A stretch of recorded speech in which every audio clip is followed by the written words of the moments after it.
Assalamualaikum warahmatullahi wabarakatuh. Hai semuanya, perkenalkan nama saya Lisa Septiarani dari Prodi S1 Keperawatan nomor MPN 222201103. Di video kali ini saya akan mengajarkan tugas mata kuliah biomedik praktikum peta buta, menggambar sel dan menjelaskan fungsi bagian dari sel. Selamat menyaksikan. Untuk peralatan menggambar ada buku gambar, pensil, penghapus, pulpen, penggaris, dan spidol.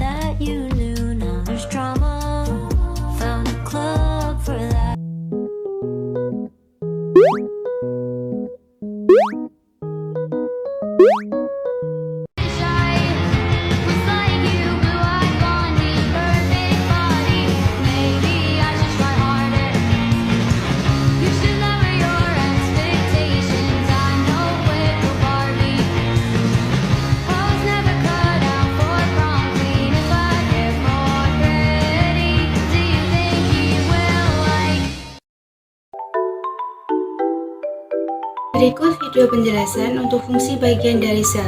Nomor 1, vesikel pinositotik. Berfungsi dalam proses transfer molekul dari luar ke dalam sel yang berbentuk cairan. 2. Lisosom. Lisosom merupakan organel sel dalam bentuk kantong membran yang mengandung enzim hidrolisis yang berguna untuk mengendalikan pencernaan intraseluler. Di dalam organel tersebut terdapat 40 jenis enzim hidrolitik asam, antara lain yaitu glikosidase, fosfolipase, nuklease, protase, lipase, sulfatase, fosfatase, dan lainnya. Fungsi utama lisosom ada 3, yaitu fagositosis, endositosis, dan autofagi. Endositosis memasukkan makromolekul ke dalam dan keluar. Fagositosis bertanggung jawab untuk mengeliminasi bakteri atau virus yang masuk ke dalam tubuh, meskipun organisme ini telah belajar untuk menghindari enzim lisosom. Autofagi yaitu proses yang digunakan untuk pembuangan dan degradasi bagian sel sendiri, seperti organel yang tidak berfungsi lagi. Selain itu, fungsi lisosom yaitu mencerna zat-zat makanan asing hasil fagositosis yang berbentuk padat dan pinositosis yang berbentuk cairan, dan mencerna makanan cadangan.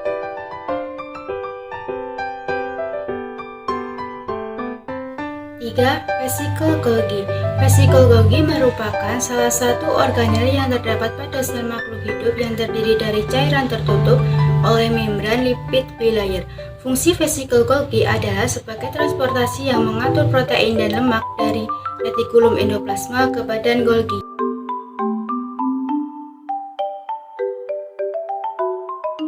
4. Retikulum endoplasma. Retikulum endoplasma merupakan organel yang berfungsi sebagai tempat pelipatan protein. Retikulum endoplasma terbagi menjadi 2, yaitu retikulum endoplasma kasar dan retikulum endoplasma halus. Untuk retikulum endoplasma kasar berfungsi sebagai tempat menyintesis lemak dan menampung protein yang disintesis oleh ribosom dan sebagai transportasi molekul-molekul.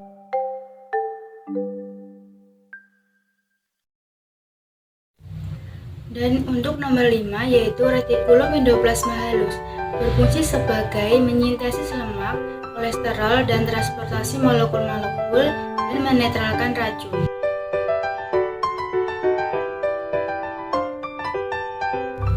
6. Membran sel. Membran sel berfungsi dalam mengatur masuk dan keluar zat dari sel.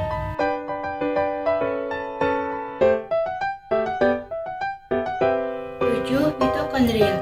Mitokondria merupakan organel sel yang berfungsi sebagai tempat berlangsungnya fungsi respirasi sel pada makhluk hidup.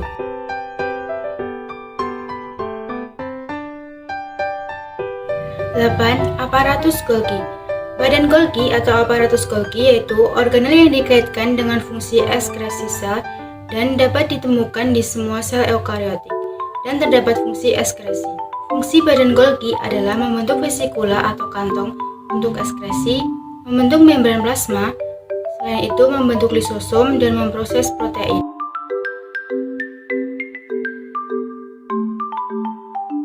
9. Nukleolus. Berfungsi menyintesis berbagai macam molekul RNA yang digunakan dalam praktikan ribosom.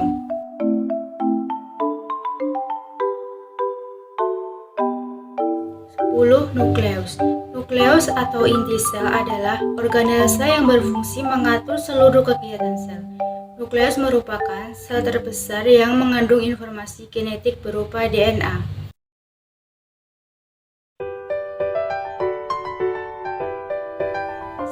Sentriol. Sentriol yaitu struktur seperti silinder yang memiliki lubang di tengah dan tersusun dari protein mikrotubulus yang membentuk suatu struktur protein seperti jala yang tampak berdekatan dengan kromosom.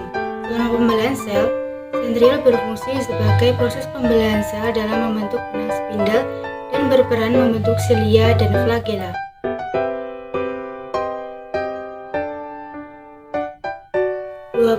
Mikrotubulus. Fungsi mikrotubulus adalah untuk mendukung transportasi bahan yang merupakan komponen utama dari flagella, silia, dan benang gelondong sel selama pembelahan.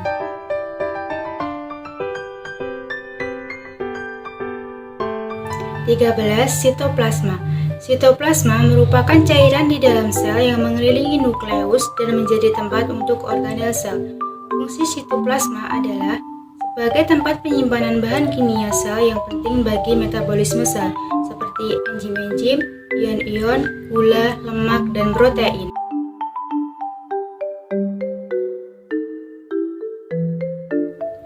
Ribosom.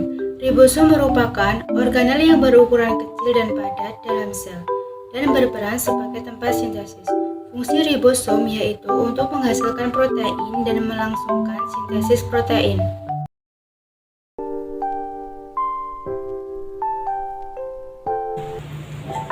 Assalamualaikum warahmatullahi wabarakatuh. Hai semuanya, perkenalkan nama saya Elisa Septiarani dari Prodi S1 Keperawatan.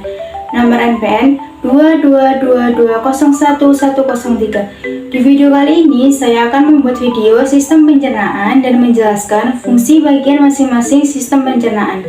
Video ini saya buat untuk memenuhi tugas mata kuliah biomedik. Selamat menyaksikan.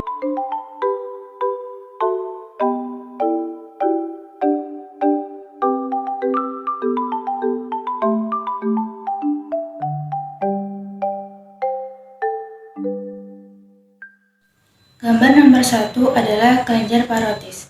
Kelenjar parotis adalah kelenjar ludah terbesar yang terletak di bagian samping wajah. Kelenjar parotis berfungsi menghasilkan ludah yang berbentuk cair atau selulosa dan enzim betialin atau amilase. Gambar nomor 2, kelenjar sublingualis.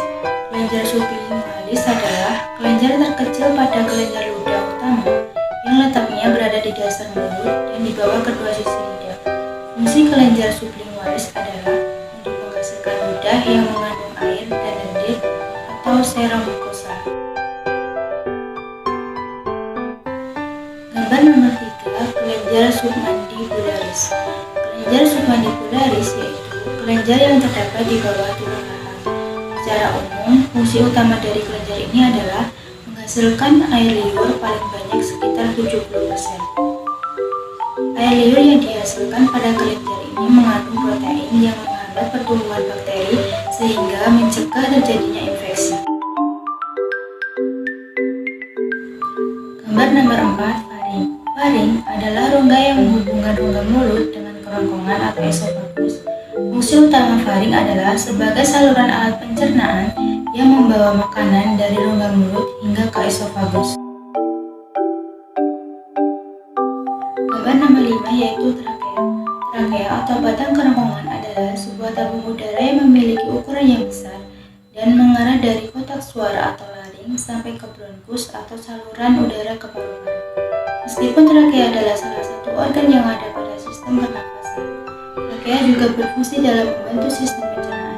Hal tersebut terjadi karena trakea bisa memberikan ruang yang lebih lebar supaya tulang-tulang rawan yang ada di kerongkongan menjadi lebih fleksibel.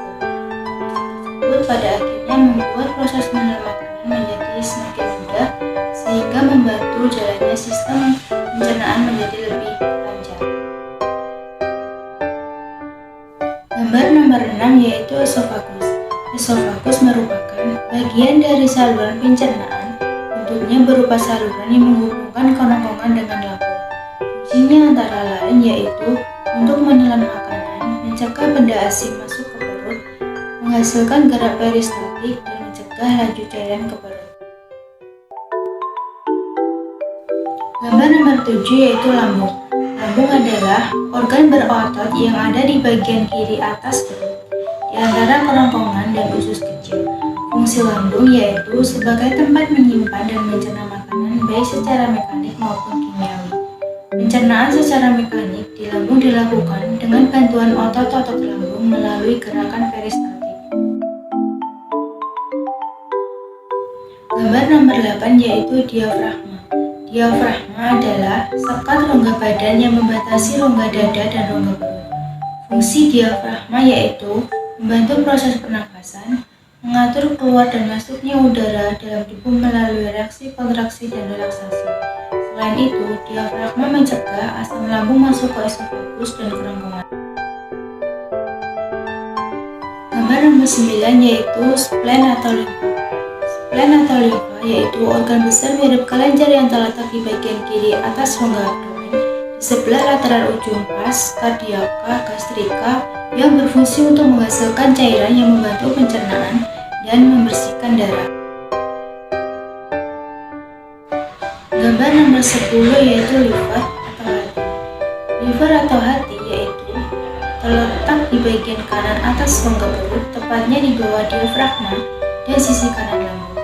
Organ terbesar dalam sistem pencernaan ini berwarna merah kecoklatan dan memiliki berat sekitar 1,5 km.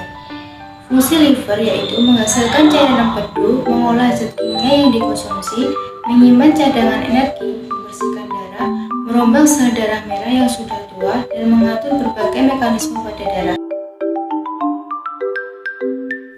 Gambar nomor 11 yaitu kantong empedu. Kantong empedu bentuknya kecil seperti buah bir yang terletak di bawah organ hati. Fungsi dari kantong empedu dalam pencernaan ialah memecah lemak menjadi asam lemak yang kemudian diserap oleh tubuh manusia.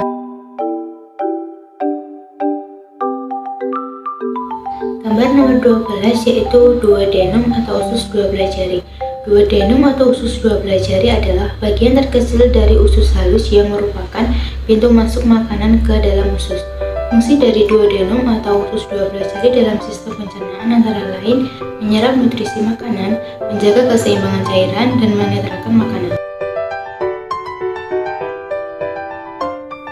Gambar nomor 13 yaitu empedu. Empedu merupakan cairan berwarna hijau kekuningan yang mengandung pigmen bilirubin, biliverdin, dan urobilin yang diproduksi dan disekresikan oleh organ hati untuk kemudian disalurkan ke dalam duodenum atau usus 12 jari. Fungsi dari empedu yaitu membantu kerja fungsi enzim pencernaan. Selain itu, empedu juga berperan sebagai pengencer lemak, membantu fungsi enzim lipase, mengeluarkan racun dalam tubuh, dan melindungi tubuh dari bakteri. Gambar nomor 14 yaitu pankreas. Pankreas adalah organ kelenjar yang memanjang pada dinding posterior abdomen, tepat di belakang lambung, yang memiliki beberapa fungsi dalam sistem pencernaan. Fungsi pankreas sangatlah penting dalam sistem pencernaan dan metabolisme. Selain dapat memproduksi hormon, pankreas juga memiliki fungsi utama sebagai organ yang memproduksi enzim untuk menghancurkan dan mencerna makanan di dalam perut.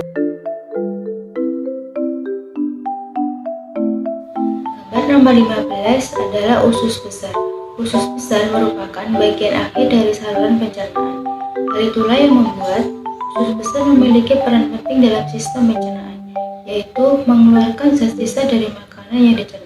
Fungsi usus besar juga mencakup penyerapan cairan dan vitamin hingga memproduksi antibodi dan mencegah infeksi.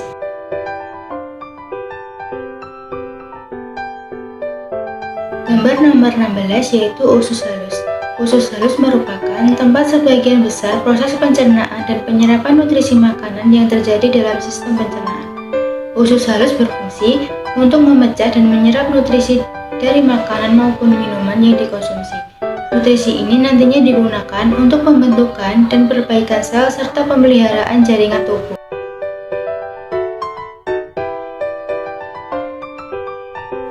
Dan untuk gambar nomor 17 yaitu ascending colon atau colon ascendent. Colon ascendent merupakan bagian paling besar dari usus besar. Letaknya berada di dasar perut kanan bawah dan ujungnya berakhir di samping hati. Berbeda dengan sekum, Kolon ascendens ini memiliki tugas lain yaitu menyerap air maupun nutrisi yang sebelumnya terlewatkan oleh usus halus.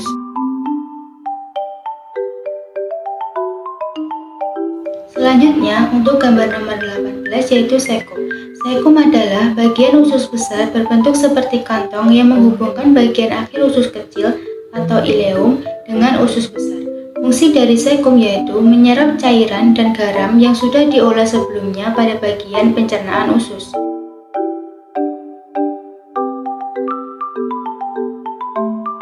Gambar nomor 19 yaitu appendix. Appendix disebut juga sebagai umbai cacing.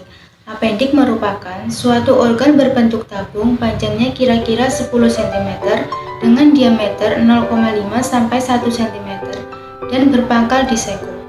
Fungsi appendix sebagai tempat sel-sel darah putih berkembang.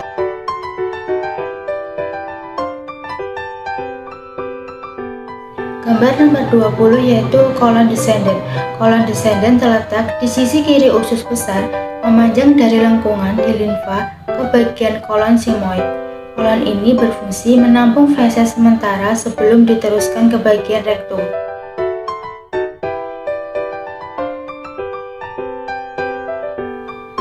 Selanjutnya, gambar nomor 21 yaitu kolon sigmoid. Kolon sigmoid adalah lanjutan dari kolon descendens, berukuran pendek dan berbentuk seperti huruf S. Kolon sigmoid terletak di sisi kiri bawah perut. Kolon sigmoid memiliki jaringan otot kuat sehingga dapat menjalankan fungsinya yaitu untuk menekan feses agar menuju ke rektum. Gambar nomor 22 yaitu rektum. Rektum merupakan bagian terakhir dari usus halus dengan struktur lapisan mukosa yang tebal dan kaya akan pembuluh darah. Fungsi utama dari rektum adalah tempat penyimpanan sementara feses yang kemudian akan disekresikan keluar melalui anus. Terakhir nomor 23 yaitu gambar anus. Anus adalah bagian terakhir dari saluran pencernaan. Fungsi anus adalah untuk mengeluarkan feses dari saluran pencernaan.